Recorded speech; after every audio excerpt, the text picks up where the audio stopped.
Hey everyone, Remy here from Capital Homes Realty. This is episode 2 of Real Talk Real Estate. We're going to be talking about a few things today. Not only about today is the game 5 of the Blue Jays ALD series. Hopefully we'll win one for Canada and move on to the next stage of the playoffs, seeing as it's been 22 years since our Canadian team has made the baseball playoffs. Today I want to talk to kind of coming off the last one, the first episode, where we were talking about investment properties and where to get the money. So we're going to be talking about home equity lines of credit and how to access them, how they kind of work, as well as online real estate advertising. It's more of a consumer alert. And I kind of educate you on exactly what's on the other end of all these ads that you're seeing. Before we start and do anything, I want to make sure that everyone understands when I speak about investing and people should do this and that. Listen, not everyone should invest. Not everyone needs to invest. I believe it's when I'm speaking and trying to throw down some knowledge on you guys, I'm speaking to the people that want to, or the people that say they want to and then they don't act on it. So if you don't want to, and that's okay. I'm not preaching to you to try and to have you start investing in real estate. The message is going out to the people that say they want to and just don't do it because they come up with excuses. So now that's out of the way, please.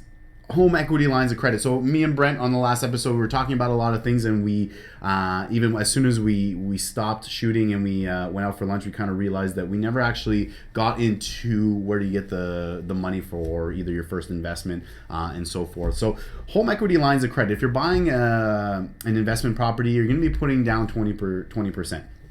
Where do you go and get? You want to buy a $300,000 investment. Where do you get $60,000 plus your closing costs?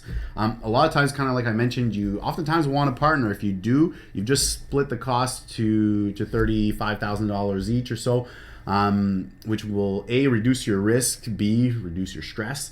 And C, it's just a good partner to bounce things off, and you can move quicker going forward as well. But if you've owned a home for 4 to 5 years, you very, very likely have the money that's going to be through a home equity line of credit. Now, some people panic and they say, well, I don't want to take that equity and then I have less equity in my home. Well, you just have equity in another property, which can double up and give you more it gives you more properties. You have 2 now instead of 1. So yes, you may have leveraged one to purchase the other, but please realize you can take your interest that you're paying off this and write it off on the other property, or include it and calculate it when you're making your choice on property to say, hey, can this property sustain the interest that I'm paying on the home equity line, which is very low, by the way. The home equity line is secured against your home, so the interest rate is very low. You're not paying 11 points, 9 points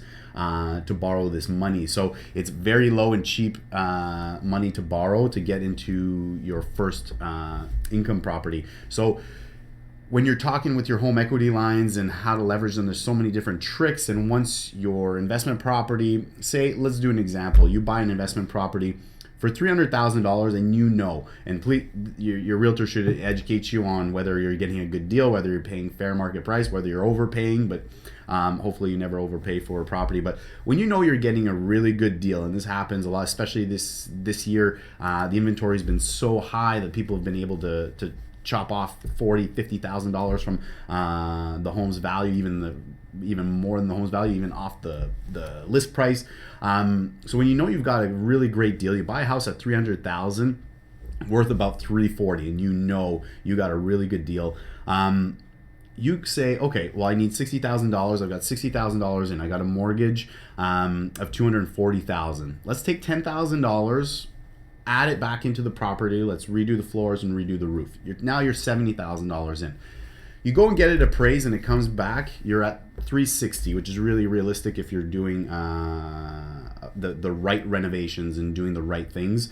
There's certain renovations that won't bring you back any money, but some will bring you back a very fair share of cash back. So, and we're going to use very realistic numbers. It comes back and the appraised value is $360,000. You say, okay, I want to leverage it back to 80%. So you leverage it back to 80%, which is $288,000. Now all of a sudden you own this property, you extracted most of your investment back, and you're only in it for $12,000, which pay off your line of credit with the rest of the $58,000 that you got back, because now you're in it for 70. Hopefully we're following along, and then pay off the chunk of the line of credit, and now you're really only in for $12,000. You're going to be left with a mortgage of $288,000. But remember, you initially purchased the home for only $300,000. So these tactics and how people are actually doing it on a daily basis and getting it done without a lot of money in, you can then take that and go forward to the next property, and as well as you're going to have a home equity line on this next property, which immediately, because you're already 20% in, every dollar you're paying down on your equity can be taken back out through another home equity line on that property. So you can easily and quickly kind of climb your way to 2-3 properties, and at which point you can oftentimes leverage once against another, and kind of becomes a domino effect. And it's why some people can escalate after year 5. They can maybe go purchase 6 more doors or 10 more doors, just by leveraging the 5-6 properties that they have at the moment.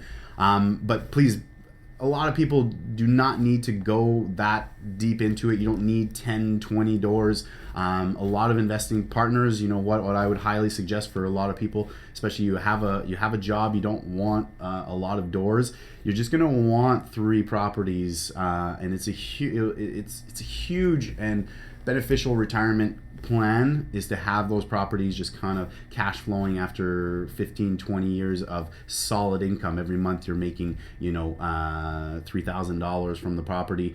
After your expenses, it's very realistic. The rents in Ottawa are fabulous. So depending on what property you're buying and you're not overpaying for it, it'll definitely help. So for a lot more information on that, get a hold of your real estate professional, your mortgage professional as well. They're going to be able to really give you the details on which product you have, which bank you're at, what kind of interest rates you would have on those home equity lines, because it varies from lender to lender. So and depending on the mortgage product you got, and that's a lot of times, if your goal is to do things like this, you really want to take into consideration your mortgage. Don't just go get a mortgage. Get a mortgage plan that will fulfill those future plans for you the best way. Secondly, for today, I want to talk about, I've had a few conversations with people, and I've seen the comments on Facebook on the ads. Please understand, it's something that I find, we'll do a consumer alert right here, is that realtors do not work for a brokerage. They have their license at a brokerage, but they are all independent contractors. So if you see a piece of real estate advertising for free home evaluation, find out what your home is worth, has your home increased in value, etc., know that there's a realtor at the end of that they are the ones creating it. It's not the company. There's no magic company that will give you a free online home evaluation. There's a realtor who is collecting data, collecting information from you, who will then remarket to you or try to set up a listing appointment, which is, it's not a bad thing. It's just for you to know that that's what it is. I've seen comments where, it's a scam, it's a lie, and I find it's the pages you're landing on when you click on this piece of advertising and you land on this page and you're like, oh, it's a landing page to collect your information per that realtor, but they make it look like there's no realtor associated. And it pisses me off. Anyone that knows how I do my marketing, and it's very educational based, and try to give you guys as much value and as much information as I can.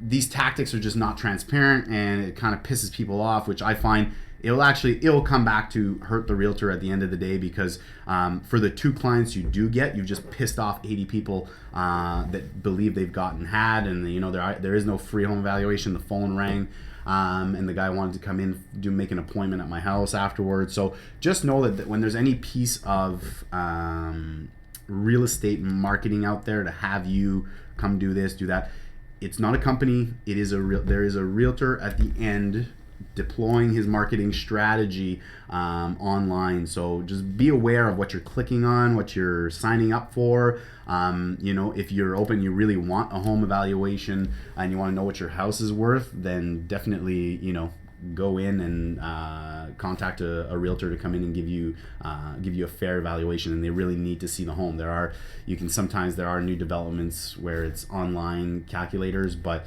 without the proper interpretation, you may be thinking your house is worth a lot more or a lot less, depending on what information you're able to collect from these systems. So just be aware.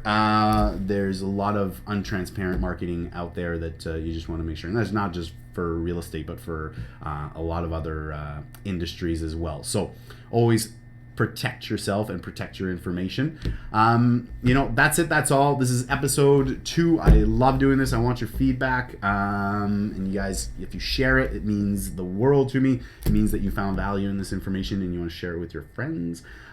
So until next time, guys, please take care, and hopefully the Jays win Game 5 today, and we can move on to the next stage of the playoffs, because it's been 22 years. It's about time we have a Canadian team to cheer for, because I'm sure a lot of us don't watch that much baseball, but we will be watching tonight.